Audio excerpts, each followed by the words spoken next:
Thomas the Tank Engine. Thomas and the Trucks. Thomas used to grumble in the shed at night. "I'm tired of pushing coaches. I want to see the world." The others didn't take much notice, for Thomas was a little engine with a long tongue. But one night, Edward came to the shed. He was a kind little engine and felt sorry for Thomas. "I've got some trucks to take home tomorrow," he told him. "If you take them instead, I'll push coaches in the yard." "Thank you," said Thomas. "That would be nice." So they asked their drivers next morning, and when they said yes, Thomas ran happily to find the trucks. Now trucks are silly and noisy. They talk a lot and don't attend to what they are doing. They don't listen to the engine, and when he stops, they bump into each other screaming, "Oh, oh, oh, oh, whatever is happening?" I'm sorry to say, they play tricks on an engine that is not used to them. Edward knew all about trucks. He warned Thomas to be careful, but Thomas was too excited to listen. The shutter fastened the coupling, and when the signal dropped, Thomas was ready. The guard blew his whistle. "Beep, beep," answered Thomas, and started off. But the trucks weren't ready. "Oh, oh, oh, oh," they screamed as their couplings tightened. "Wait, Thomas, wait!" But Thomas wouldn't wait.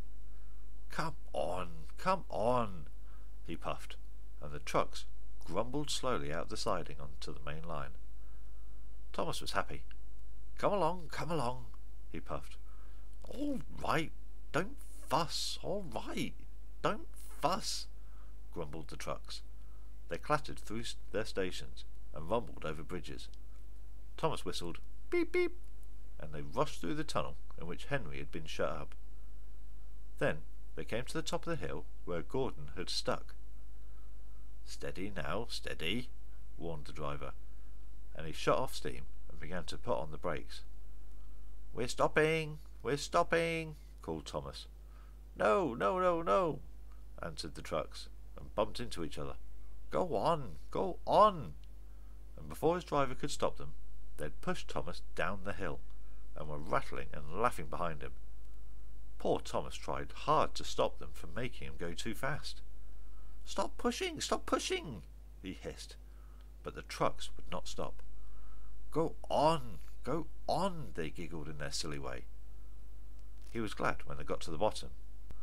Then he saw in front the place where they had to stop. Oh dear, what shall I do? They rattled through the station, and luckily the line was clear as they swerved into the goods yard. "Oh yeah," groaned Thomas, as his brakes held fast and he skidded along the rails. "I must stop," and he shut his eyes tight.